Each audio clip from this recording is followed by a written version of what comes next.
and welcome. A few months ago, we began a movement for equal rights for people with disabilities. Samarth by Hyundai, in partnership with NDTV, is an initiative to create greater accessibility and inclusivity. But how can we have accessibility and inclusivity if we don't design for it? And that brings us to this conversation today about universal design.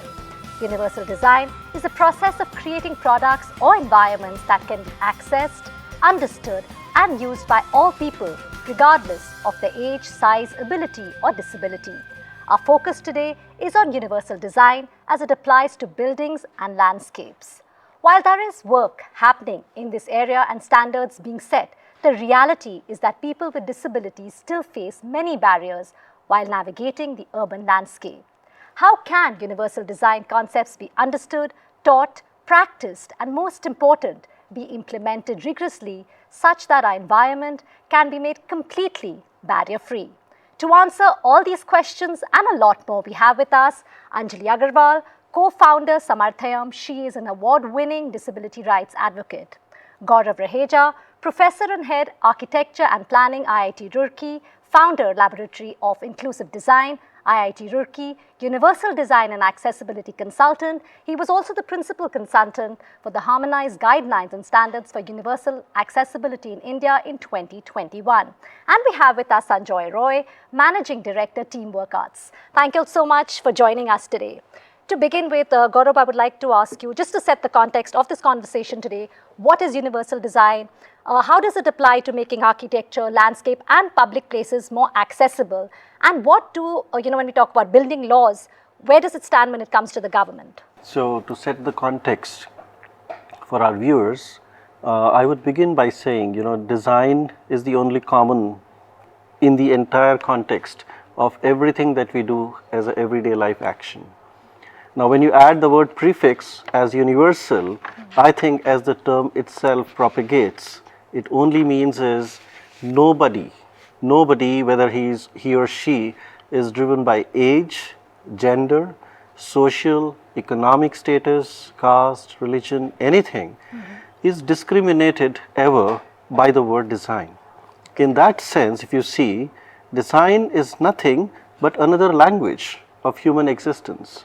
And every product, every system, every information, every technology, every infrastructure and service, therefore, is expected to be serving that humanity with this notion of inclusivity. Okay. And therefore, to understand this in a next level, I would say universal design is an attempt.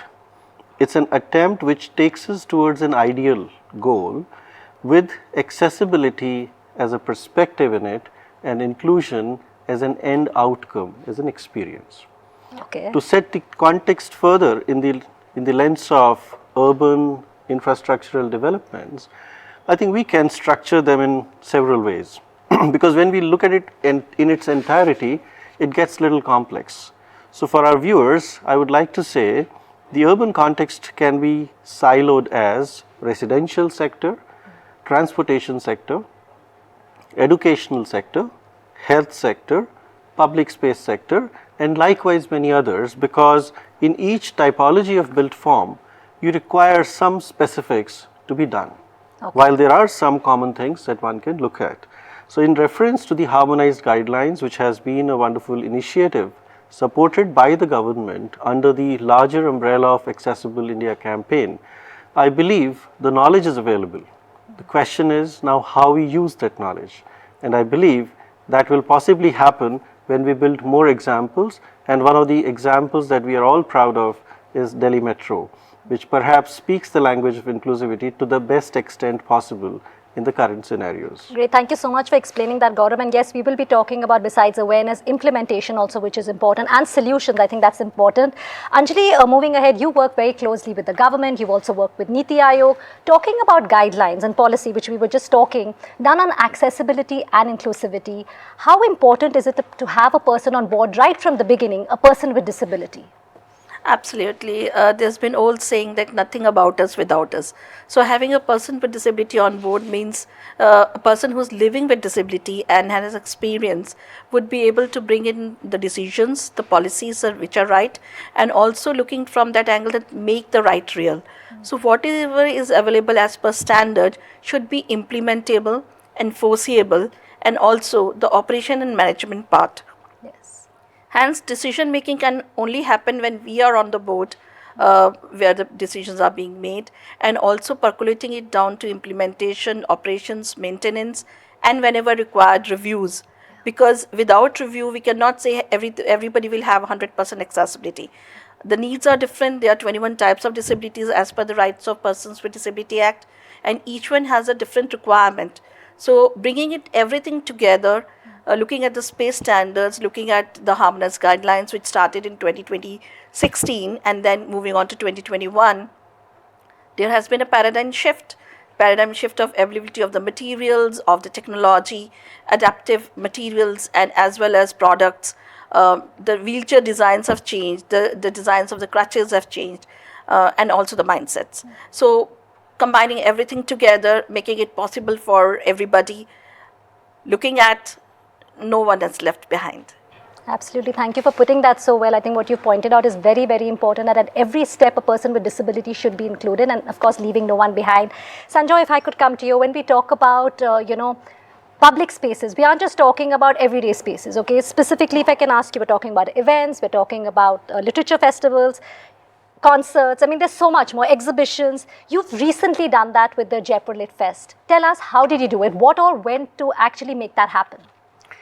I think both our colleagues here on this panel put this in, we need to make everything accessible. I think Justice Nazim Waziri's very seminal judgment that he came out with recently, where he asked Delhi government to make sure that every footpath, etc., was made accessible. This is something that we've taken to heart. 8 years ago, the disability bill came into place.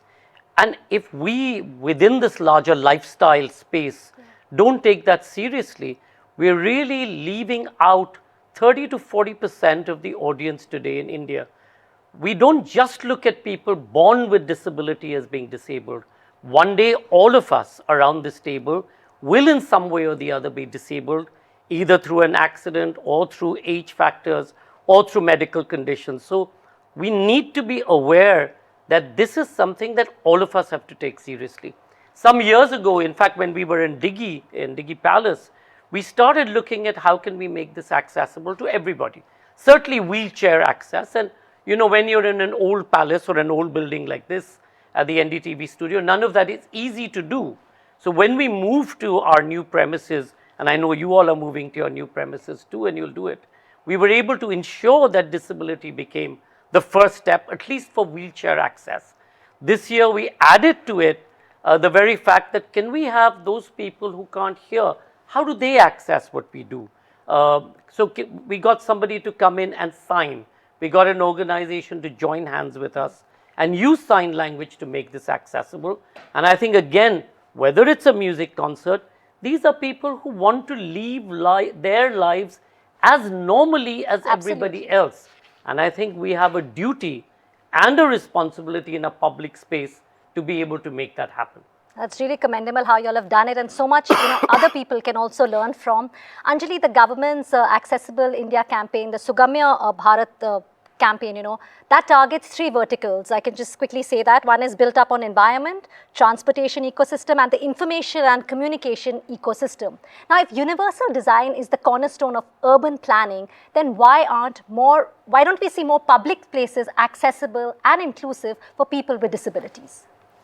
Well, I must appreciate the Accessible India campaign first, because this is one flagship campaign that brought about a big change in sensitivity and raising awareness. So 10 years back, nobody was aware about what accessibility is.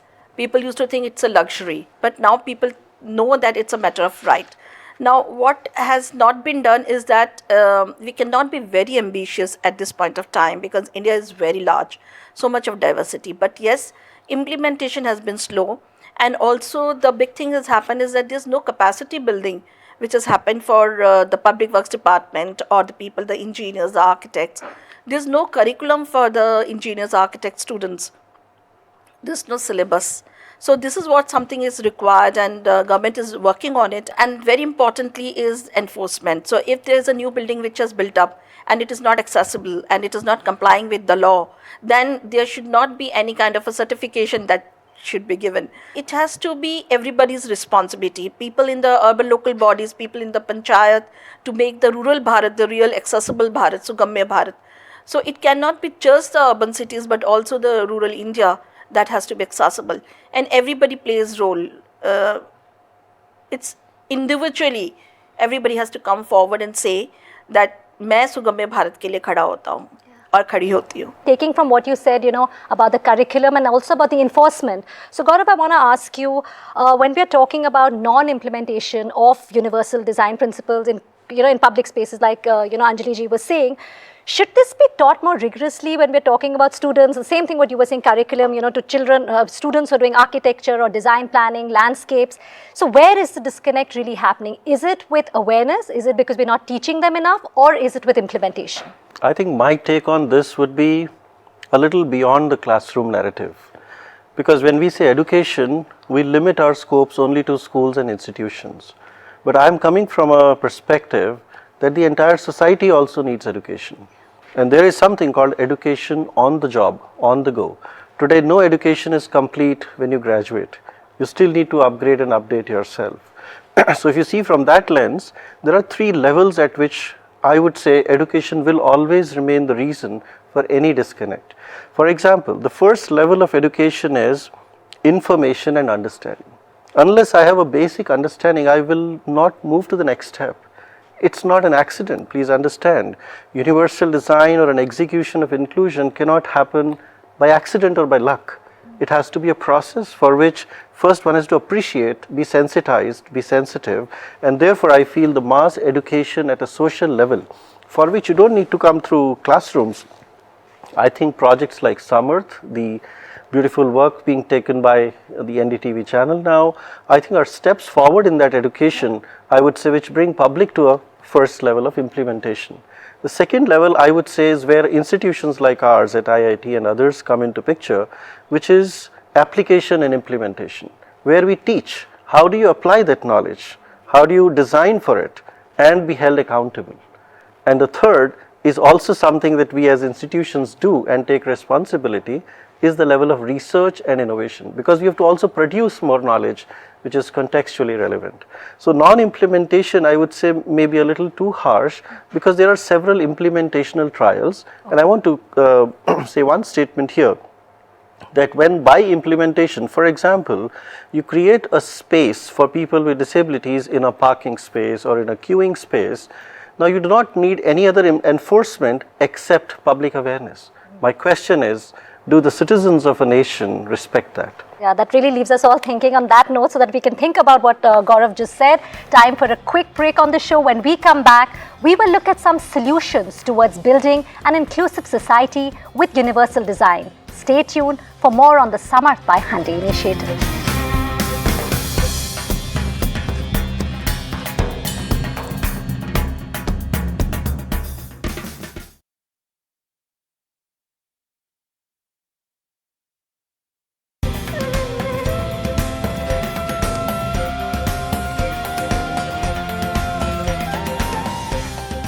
Welcome back. You're watching a special show on Samarth by Hyundai, an initiative in partnership with NDTV.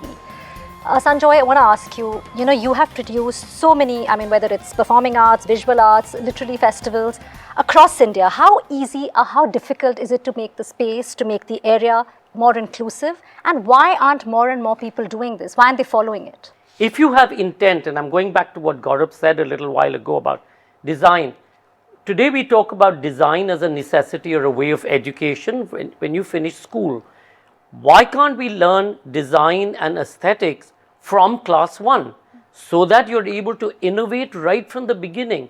There's no right time to understand what is inclusivity, whether it's in the gender space or in the disability space. This is about lifestyle, this is about people. And if we have an intent and if we put into place some legislation, Yes, it's more expensive. Yes, places today do not think of this as an automatic first. Whether it's a wedding, I mean, a few months ago, 2 banks opened underneath our office, ICICI and HDFC. And I asked the bank manager, I said, is anybody with disability going to climb these steps? Because we have some colleagues, etc. And I said, how do they access the ATM? At this very basic place of a daily routine, how do you ensure that a person with disability is able to make access? And therefore, it's absolutely important in places of design that you start this process from day one. Anjali, when we talk about the Right to Persons with Disability Act, what does the Act say about accessibility, and how can these laws and standards be implemented? Again, going back to implementation, how can they be implemented rigorously? Okay, the Right to Persons with Disability Act is actually looking at many sections that talks about equity. It talks about non-discrimination. It also talks about accessibility and universal design. And based on that, the space standards had been designed since 2010 and following up in 2016 and 2021.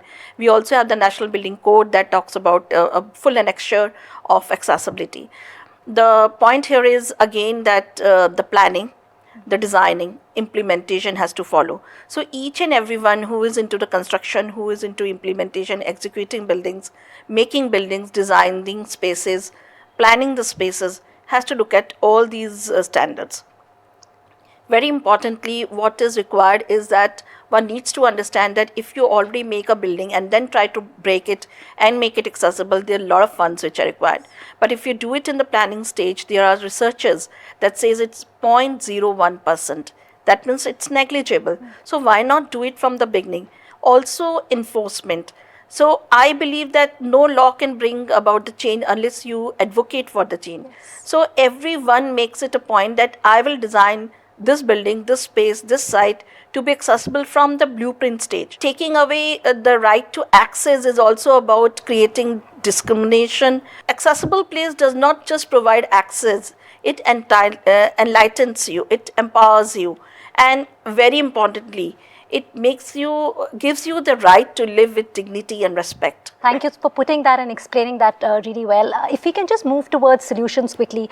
Gaurav, first to you. While we know technology is the key and is the way forward, how do we look at universal design in creating, when we talk about the human-centric approach, looking forward?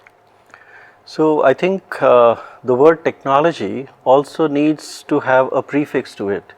And I add 2 prefixes to this. One is personal assistive technology, and second is environmental assistive technologies. So for example, a wheelchair or a spectacle can be a personal assistive device. They need to be designed to ensure that enablement. And environmental assistive technologies mean, for example, an elevator, an escalator, are things which are part of the built environment. So when we talk about technology, it's not all technologies at once, including a mobile phone technology. The kind of power it has got today, I think has shown us the way of, if we are sensitive towards inclusivity, the digital technology is one set where universal design can be implemented. The other dimension is in terms of infrastructure and other things. I feel the first step is to build a constructive narrative. I think, and I'm trying to put a perspective that if instead of only using the word disability, I'm acronymizing a word IAS, which I think India stands very proudly with as the Indian Administrative Services. What if we start looking at that as inclusion and accessibility services? Because if you see it that way, there's an old adage saying, if justice delayed is justice denied. I would say access delayed is life denied. Thank you so much. Moving to you, I think beautifully put. Thank you so much. Sanjay, moving to you, what are the 3 things that you would like to advise to people who, curate events as well as festivals so that they can make their spaces more inclusive for everyone? I mean, today in the disability space, I think there's enough foundations. We work with Nupur Sansthan and the Nipman Foundation to audit our space and to provide the services. There's enough NGOs today in this space to be able to help design a space, audit your process and tell you what is required. What's the incline, for example, for wheelchair access, simple things like that. But again, I'm going back to intent. If we have the intent, the rest of it will follow. If we don't have the intent, everything will be seen not just to be a physical hurdle, but really it starts with a mental hurdle. We need to cross that boundary. So intent, and then of course working with somebody who really knows, right Yes, from the beginning. yeah. So I think that's knowledge and information is absolutely vital. with the right intent. Right intent. Okay, yeah. great. Anjali, last word. If you can give us 5 solutions to help overcome the issue of accessibility to public spaces. I mean, 5 thoughts or 5 ideas to architects, to planners on how they can ensure that the place is inclusive. Barrier-free buildings, or it could even be, landscapes when it comes to that. So first is the design, wherein the planning comes in, the blueprint stage. The second is to see that it's seamless connectivity. From approach to use of the building, it's just not the reach, but using each and every element of the building and exiting the building with safety. So if it's about SARA, which are 4 words: safety, accessibility, reliability, and finally accessibility, affordability. So it should be affordable. It should not be like something which we create which is extremely expensive and nobody can afford it. So somebody would go in an inaccessible environment or inaccessible transportation system rather than putting in more money. So if safety, accessibility, reliability and affordability are provided, the final 5th thing is enforcement and operation. Thank you all so much to all of you who've really explained each and every point well, and I think affordability, yes, we leave this on that. Also another very, very critical point, but we're out of time on this show, but the conversation has just begun. Through the year, as part of Samarth by Hyundai, we will be talking a lot more about universal design practices and how they can bring down barriers. We can only hope that people like my guests here today, Professor Raheja and Sanjoy Roy, take this conversation back with them and double down on creating inclusive spaces that welcome diversity of all kinds. Thanks so much for watching.